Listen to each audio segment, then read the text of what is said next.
Bab 750. Putra Suci Keluarga Feng. Tergantung apakah reiki milikmu lebih banyak atau serangga beracunku lebih banyak. Adik ketiga mendengus dingin, baju atasannya langsung hancur, dan serangga beracun yang tak terhitung jumlahnya muncul dari kulitnya. Ia bergegas maju ke arah Finola Su lagi seksepat badai.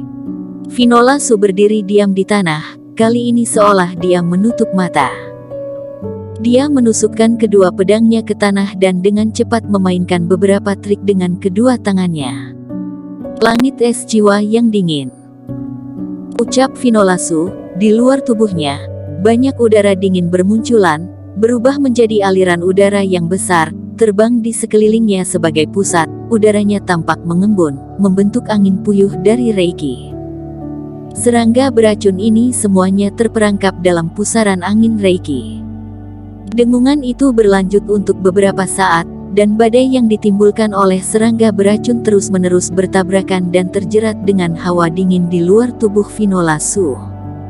Lihat berapa lama kamu bisa bertahan, teriak adik ketiga. Ledakan untukku, dia meraung. Beberapa di antara serangga beracun ini, tubuhnya membengkak dan kemudian meledak.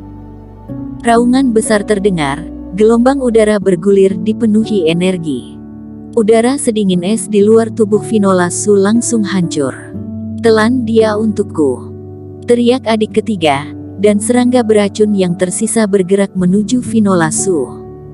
Matilah. Adik ketiga sangat senang, seolah melihat adegan Finola Su ditelan cacing. Menghadapi serangga beracun yang tak terhitung jumlahnya dari segala arah, Finola Su terlihat tenang kali ini, lalu memandang adik ketiga dengan mata mengejek. Dia hanya mengulurkan jarinya dengan lembut, dan kilatan cahaya terbang di atas serangga beracun. Apa? Adik ketiga mengerutkan kening dan menatapnya. Ketika serangga beracun mendekati Finola Su, mereka tampak kehilangan kendali. Mereka jatuh dari udara ke tanah, menodai tanah menjadi hitam. Sejumlah besar serangga beracun langsung berjatuhan, dan serangga beracun milik orang tua itu langsung menghilang. Aura dingin, ilmu sihir macam apa itu? Kamu telah membekukan semua serangga beracun ini sampai mati. Adik ketiga terkejut dan tidak percaya dengan apa yang dilihatnya. Ia telah memelihara serangga beracun ini selama puluhan tahun, dan menghabiskan banyak upaya untuk melatih mereka untuk dapat bertahan dalam api dan es, tetapi aura dingin Finola Su telah membekukan serangganya sampai mati. Seberapa hebat aura dinginnya? Apa trik lain yang kamu punya? Keluarkan saja. Finola Su memandang adik ketiga acuh tak acuh, membuat tubuhnya gemetar. Aku menganggapmu hebat. Kita akan bertarung lagi lain kali. Adik ketiga terhuyung-huyung dan mundur, mencoba kabur. Bisakah kamu lari? Eric Qin mencibir. Dia sudah melihat bahwa pihak lain itu penakut. Pada saat ini, dia mengepalkan tangannya di udara dan segera memblokir ruang di sekitarnya. Finola Su menebas pedang panjangnya dan melemparkan kedua tangannya. Dua pedang es membelah langit dan tiba-tiba menembus kaki adik ketiga. Adik ketiga menjerit dan jatuh ke tanah. Seluruh kakinya tertutup es, dengan satu injakan Finola Su, kakinya hancur menjadi serpihan. Ayo pergi, aku ingin Bella melihatmu mati dengan matanya sendiri. Finola Su mengangkat adik ketiga. Di sisi lain hutan, sekelompok orang lain sudah 2 hari terjebak di sini di tengah formasi yang dikelilingi kabut beracun. Putra Suci, sepertiga dari kabut beracun telah dihilangkan, harusnya kita bisa keluar dari sini besok. Seorang lelaki tua menyeka peluh dan melapor kepada lelaki berbaju putih di lapangan. Besok, kalau begitu sajiannya akan menjadi dingin. Seorang pemuda berbaju biru di sebelahnya berbisik, apa sebenarnya pekerjaan kalian? Kalian dikenal sebagai jagoan dalam formasi, tetapi kalian malah jatuh-jatuh ke dalam perangkap seperti ini. Putra Suci Chao, lawan memiliki kekuatan yang tidak biasa, dan juga perangkap ini telah disiapkan sejak awal, kami juga tidak bisa apa-apa. Beberapa lelaki tua itu semuanya menunjukkan rasa malu dan berbisik membela. Segerombolan sampah, masih berani balas bicara. Teriak putra suci geram. Sudah cukup. Pria berpakaian putih itu melambai menghentikan teguran putra suci. Kalau bukan karena mereka pasti kita sudah lama keracunan. Tidak sesederhana hanya terperangkap. Karena butuh 1 hari lagi untuk mematahkan formasi, sebaiknya istirahat dulu dan lanjutkan nanti. Senyuman putra suci Feng itu membuat orang lain merasa seperti angin musim semi. Beberapa lelaki tua yang tadinya tampak agak takut, dengan cepat melangkah mundur. Wurto Feng, kamu jangan berpura-pura baik di depan orang lain. Jangan lupa, kamu mengajakku bekerja sama untuk mendapat harta itu. Tapi jika pada akhirnya kita tidak mendapatkan buah Qingyun, jangan salahkan aku jika aku mengkhianatimu. Putra suci mendengus dingin.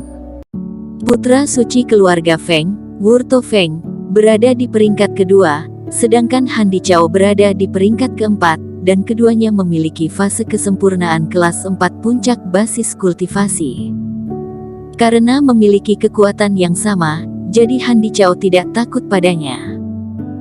Harta karun Sekte Qingyun, bagaimana mungkin mudah untuk didapat, bahkan jika seseorang masuk lebih dulu, mereka mungkin tidak bisa mendapatkannya. Wurto Feng tersenyum ringan. Baru saja dia ingin mengatakan sesuatu, tapi dia tiba-tiba mengangkat alisnya dan melihat ke sebuah arah. Han Dichao tercengang, dan segera merasakan nafas mendekat. Dia sedikit terkejut. Kedua orang itu memiliki kultivasi yang serupa, tetapi persepsi Wurto Feng jauh lebih kuat darinya. Seseorang akan datang. Kabut beracun bergulir, gadis suci dan yang lainnya masuk ke dalam hutan ini. Cara Yun, apakah kamu juga terkena formasi jahat itu? Wurto Feng menunjukkan sedikit keterkejutan saat melihat orang yang masuk. Putra suci keluarga Feng, putra suci keluarga Chao. Melihat beberapa orang di tempat kosong itu, Cara Yun pun tercengang, lalu tersenyum masam. Sebelum mereka terpisah dengan Eric Qin dan Vinola Su, mereka tahu mereka ditangkap lagi oleh Sekte Huo Fen. Mereka berjalan dengan hati-hati sepanjang jalan, tapi masih ditangkap oleh Sekte Huo Fen. Tanpa disangka kalian juga terjebak. Cara Yun berkata, kalian berdua tahu bagaimana cara mematahkan formasi ini. Kelompok orang jahat ini terlalu kuat, bukan hanya formasi yang tajam, bahkan mereka menempati kabut beracun di sekitar area ini.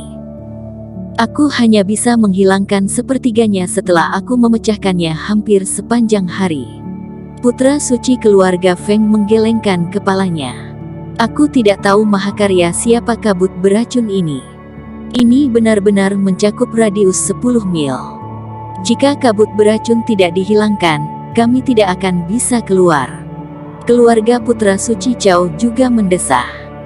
Nona Su dan Dewa Tabib Qin terpisah dari kita. Tidak akan ada masalah kan, ucap wali tua Cara Yun itu. Apakah ada orang lain yang terjebak? Tanya putra suci keluarga Feng. Ada orang lain, tapi mereka terpisah. Cara Yun menghela nafas, aku berencana untuk kembali dan mencarinya. Dia tidak tenang jika tidak melihat Eric Qin dan Vinola Su. Aku menasehati kamu untuk tidak mengambil resiko. Kelompok orang jahat itu sangat aneh, mungkin mereka telah diracuni. Sekarang kamu ada di sini, jika kita menghentikan ini dengan bertempur bersama, akan lebih mudah untuk lolos. Ucap putra suci. Dan siapa yang lainnya? Mereka tidak terlihat seperti keluargamu. Dia menunjuk ke arah Yezun, si brewok dan Bella Fang. Keduanya sangat baik padaku, aku tidak bisa membiarkan mereka mati tanpa mencoba menyelamatkan mereka. Cara Yun menggelengkan kepalanya, bersiap untuk berbalik. Pada saat ini, tidak usah mencariku. Kabut bergulir di sekitar hutan, Eric Qin dan Vinola Su berjalan bergandengan tangan. Eric Qin, baguslah kalian berdua baik-baik saja. Cara Yun menghela nafas lega, dan semua orang lega. Cara Yun, boleh perkenalkan. Orang-orang ini sepertinya bukan dari dunia tersembunyi. Putra suci keluarga Feng menunjuk ke Erik Qin dan berkata, "Ya, keduanya adalah pejuang," kata Carayun. "Pejuang." Mata putra suci dilapisi kecurigaan, dan di mata Erik Qin tersirat sebuah permusuhan. "Boleh aku tahu dari keluarga sekte apa kalian di dunia luar?" tanyanya. Bersambung. Terima kasih telah menonton video ini sampai akhir. Jangan lupa subscribe dan nantikan kisah episode selanjutnya hanya di Novel Story. Salam.